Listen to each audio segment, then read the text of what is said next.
Vegetable পোলাওয়ে আমি বেরেস্তা করে নিলাম একটু, সাথে তেজপাতা, এলাচ আর দারুচিনি দিয়ে। তো আমি বেরেস্তার মধ্যে দিয়ে দিলাম একটু পানি, যাতে পেঁয়াজটা পুড়ে না যায় এর জন্য।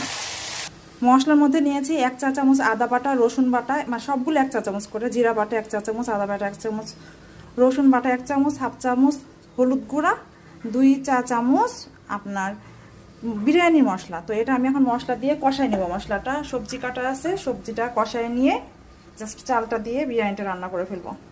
সবজিটা কষানো একেবারে শেষ, কমপ্লিট, সুন্দর করে কষাই ফেলছে, হাফ ডানাটা সিদ্ধ হয়ে গেছে। আর আমি এখন দিতেছি চাল।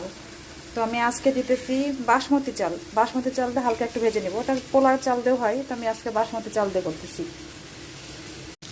চালটা দিয়ে ভেজে নিচ্ছি। আর এখানে আছে হাফ কেজির একটু বেশি চাল, তো একটু ভেজে নিয়ে এখন দিয়ে দিব পানি। বেশি ভাজতে হবে না, সামান্য একটু ভাজলেই চলবে।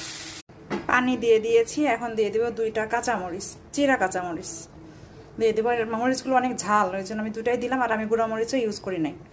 ভেজিটেবল পোলাওয়ের ফাইনাল লুক দেখেন, এই যে ভেজিটেবল পোলাও কমপ্লিট। তো আমি একটু ঘি দিয়ে নাড়া দিয়ে নিয়েছি, এটা এখন কমপ্লিট, খাওয়ার জন্য রেডি।